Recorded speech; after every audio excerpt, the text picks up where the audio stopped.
We actually have three main topics to discuss, or kind of frameworks for possible discussions. Those are topics of jouissance, of language, inclusive language, and of genitals, or naming genitals. Perhaps we can start with a simple introduction of what it actually means, jouissance. So it's originally a Lacanian term, later adopted obviously by Žižek and by many others as well, in many different contexts. But in its basis, it's basically a transgression of the pleasure principle. In its normal form, the pleasure principle offers a limiting amount of enjoyment, sort of, we can have, and it stops us from reaching the maximum amount. So there's always this constant need for more enjoyment that we can never really reach, until we at a certain point transgress it, and then it becomes to a certain degree painful, or as well at certain points socially unacceptable. Things that are jouissance and are most commonly referred to when explaining what jouissance is for example, sweating your own, smelling your own sweat, or biting your egg nails or something. So you're basically doing something that is painful, but at the same time somehow weirdly enjoyable, but forbidden at the same time. So my question maybe would be for Anca, considering that we now understand what it is somehow, what are the experiences of this notion that you can recall that are somehow powerful for you? Wow, this is really too difficult question for the beginning, really. But okay, I will take your challenge.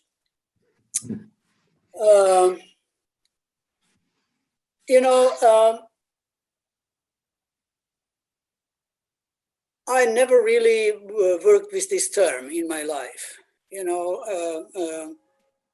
Of course, we are all dealing with it, and probably each of us have some kind of moments which would fit into this definition. And definitely, and historically, it may also have different terms. You can use different terms for this very Lacanian notion. You can speak about satori, Japanese, going over the limits in some kind of, a special state of mind, where you suddenly feel these kind of things. Then you have this notion of in Czech language it is vytržení. It is sort of you are tear out from your circumstances, and this is connected with the religious Christian and especially Catholic realm of experience and cultural coding. And you could see also in art, especially Renaissance and Baroque and Manieristic periods, you can see pictures of that, pictures of excitement, yeah, and you obviously see that this excitement, the picturing, the excitement, is the picturing of orgasm. You can see this. I forgot now at this moment. We need to add the name afterwards if we make it in the written form, which was the sculpture of Saint. I forgot her name now. I can't. I have a blackout. Where the woman is lying, she's made from stone, from marmor, lying, and in her face you can see she's coming, obviously. So what is happening is her sexual desire. Is it ecstasy of Saint Teresa? Exact. No, she's not Teresa. Teresa? No, ecstasy of no, Lucrezia or whatever. Yeah, I don't know. Anyway, anyway, one of them. Yeah, one of them. and what I want to say is that this historically, these picturings we know already. Now we are trying to fulfill the jouissance anew in our circumstances, in our experience, and give it the name. And this is absolutely an important thing, to try to enlarge the vocabulary, in fact, by naming, by giving the names to the experience. And what would be the current perspective over it then? Since we are talking about Baroque sculptures, the Saint Teresa, Hinek mentioned this actually from Bernini. Bernini, exactly. Yeah. So, but then since the topic of orgasm goes through the whole history of art, what could be the new iteration, or do we even need one? Well, this is a good question, because the sexual practices of all kinds, including the sexual dissidency, was at place all over and everywhere, especially when we understand that the Christianity, which tried to kill the body, to kill the jouissance, and what Freud later named as sublimation, put it into the spiritual level. Okay, it means to deprive it of bodily experience. This concept was fighting with the paganic religious concept of body as absolutely important, and sexuality is absolutely important and legitimate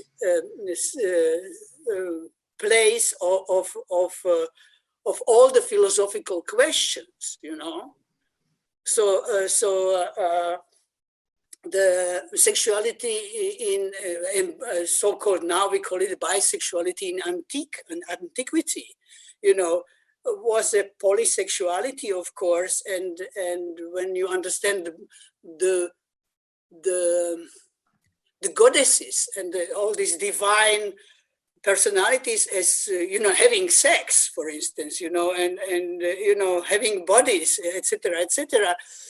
You understand that these two things were absolutely clearly not only competing, but the Christianity wanted to and tried hard and succeeded to a certain extent to kill paganic understanding of existence. Yeah. So I just now, I think I sidetracked a little bit. No, I think that could lead us nicely back. Mm-hmm. No, I was rather aiming at the current forms of jouissance, but you also triggered me with the comment about Christianity and about bisexuality, which is already also a relatively outdated term, or still functional, but we are somehow working with much larger spectrum these days. So maybe we can. Okay, may I stop you now? Sure. So, I don't think so. I don't think so. Look at Poland now. It's not that, of course, we are living completely at different times, and it's very, very understandable that you are putting it into today circumstances, definitely. But you also have to be, we have to be aware of that this is our understanding and our discussion. It's our discourse, which is not all the discourse all over the world. And just next to us, are happening the things which reminds us on 14th and 13th century, okay? And not only because there are some kind of analogies or something, but it's a way of thinking. All these conspiracy theories are based on this atavistic, you know, and absolutely anachronic understanding of human in the world. You understand? And it exists now at this moment.